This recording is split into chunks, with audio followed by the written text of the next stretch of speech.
Welcome to a Show Me on the heart and coronary arteries. We're going to begin by orientating ourselves.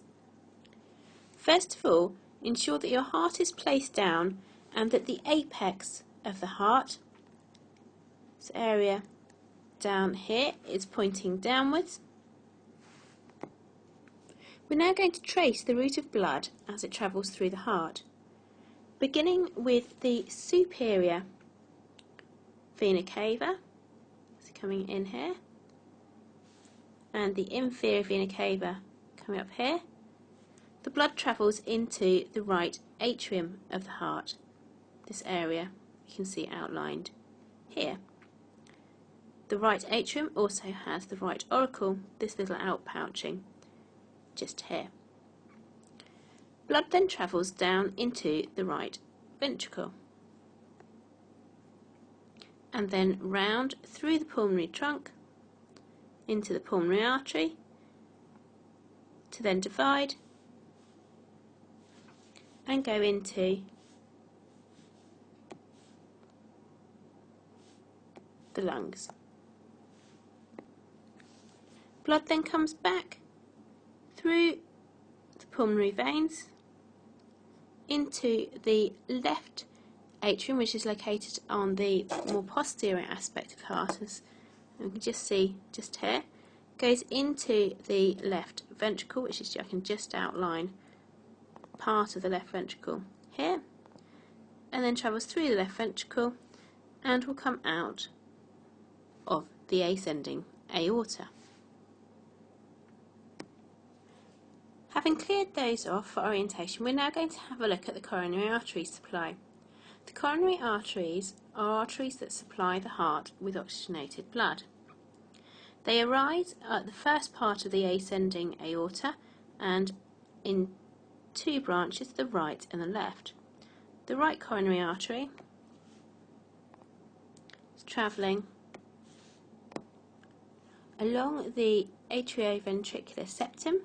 It's giving off smaller branches as it does, but one of the larger branches it gives off is the right marginal artery, which then traverses down along here. The right coronary artery then turns onto the posterior surface of the heart, which we'll look at in a minute.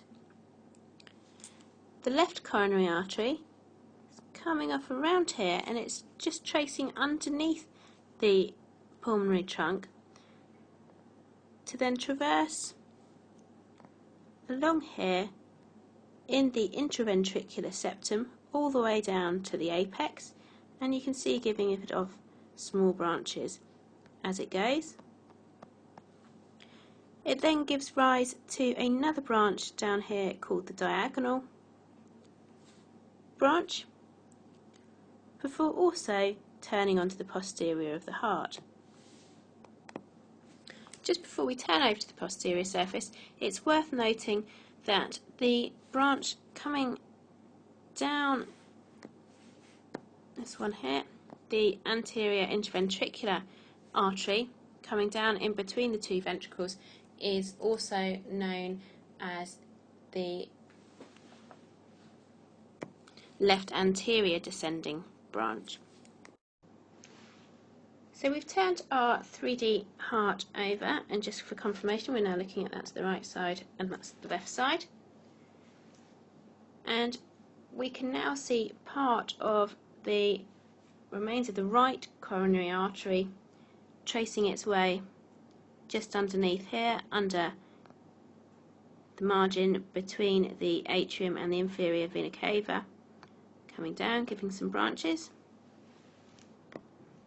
And in most cases, the right coronary artery gives rise to the posterior interventricular artery, this one that comes all the way down here, which eventually at the end creates a small amount of anastomosis with the anterior branch. From the left-hand side, we have the continuation of the left coronary artery, the circumflex artery, giving small branches out this way. But this is not to be confused with the large vein above it, and this large vein above it is the coronary sinus, which is collecting deoxygenated blood that's been circulated through the coronary arteries and drains back into the right atrium. We can also see for orientation very clearly the left atrium, the posterior aspect of the heart as well. That's it. Heart and coronary arteries are now done.